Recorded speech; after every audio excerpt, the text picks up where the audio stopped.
AR မကိုအနေဆိုင်ရအောင်လုပ်တဲ့တရားခံကိုထိုင်းရဲတပ်ဖွဲ့ဖမ်းမိပြီးပြည်သက်များအလုံးမဲမိကလာ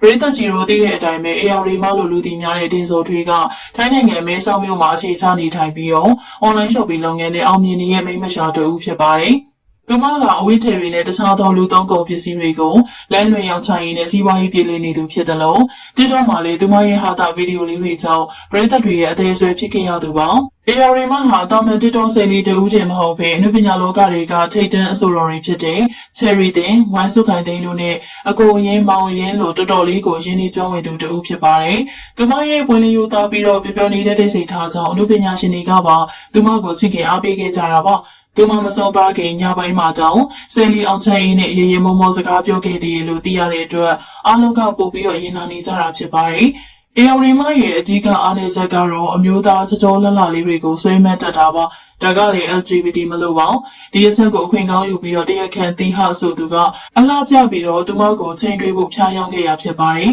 ပြီးခဲ့တဲ့ဇန်နဝါရီလ20ရက်နေ့က AR မဟာအင်ကိုပြန်မရောက်လာပဲပျောက်ဆုံးနေခဲ့ရကနေနောက်နေ့မှာတော့သူမရဲ့အသက်မဲနေတဲ့ရုပ်အလောင်းကိုမဲချောင်း TK ရက်ွက်ကအော်တတိုင်းခတ်ထားတဲ့ခြံဝင်းကြီးတစ်ခုအတွင်းမှာတွေ့ရှိခဲ့ရပါတယ်ရုပ်အလောင်းကိုတွေ့ရှိတဲ့နေရာကကိုကိုပင်ကြီးအောက်မှာဖြစ်ပြီးတော့လူသူမနီးရဲ့နေရာဖြစ်ပါတယ်တရားခံတွေဟာစနစ်တကျအကွက်ချပြီးတော့ AR မစီကနေတန်ဖိုးကြီး iPhone 70 Pro Max နှလုံးရွှေတဲ့ပစ္စည်းတွေနဲ့ငွေသားတွေကိုလူရဲယူဆောင်ခဲ့ကြပါတယ်ပို့ပြီးတော့ရက်ဆက်တာကတော့ပစ္စည်းတွေကိုလူယုံတင်မကပဲသူတို့ရဲ့လုပ်ရက်ကိုဖုံးကွယ်ဖို့အတွက် AR မကိုရက်ဆက်စွာနှုတ်ပိတ်တပ်ဖြတ်ခဲ့ကြတာပါပဲဒီဖြစ်ရဆိုစီဖြစ်ပွားပြီးနောက်မှာတော့ထိုင်းရဲတပ်ဖွဲ့ကအပူတပြင်းနဲ့စုံစမ်းစစ်ဆေးမှုတွေပြုလုပ်ခဲ့တာပါ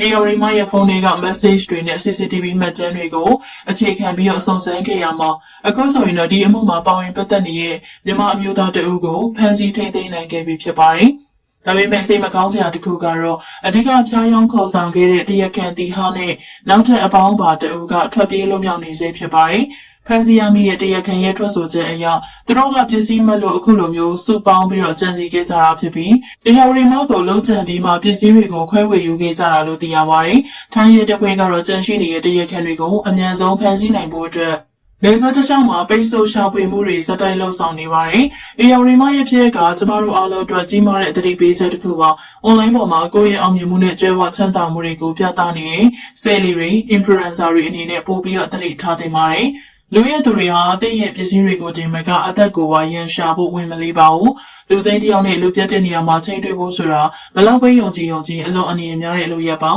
အထူးသဖြင့် LGBT အသားဝိုင်းနေတဲ့အလားအပအထောင်ကျောက်တွေကြားမှာမိမိရဲ့ဘေးကင်းလုံခြုံရေးကိုအမြဲတမ်းပထမဦးစားပေးစဉ်းစားကြဖို့တတိထားရမှာပါ AR မရဲ့ဖြစ်ရကစိတ်လီလောကအတွက်ရော LGBT community အတွက်ပါစိတ်မကောင်းစီရပါသူမှမဆုံးခင်ကဆွတောင်းခဲ့တဲ့နောက်ဘဝမှာမိန်းကလေးဆိုရင်လည်းအစ်စ်ယောက်ျားလေးဆိုလည်းအစ်စ်ဖြစ်ချင်တယ်ဆိုတဲ့စကားလေးကအားလုံးကိုမျက်ရည်ကျစေခဲ့ပါတယ်ပြည်သက်ကြီးတို့ရောအခုလိုမျိုးတရားခံတအုပ်ကိုဖမ်းမိထားပြီးဖြစ်တဲ့အခြေအနေအပေါ်ဘယ်လိုမြင်ကြလဲကျန်တဲ့တရားခံတွေကိုရောအမြန်ဆုံးဖမ်းမိနိုင်ပါမလားမိမိတို့ရဲ့အမြင်လေးတွေကိုမှတ်ချက်မှာဝင်ရောက်ရေးသားပေးပါအောင်နော်ကြည့်ရှုအားပေးတဲ့အတွက်တယောက်ချင်းစီတိုင်းကိုကျေးဇူးတင်ပါတယ်ရှင်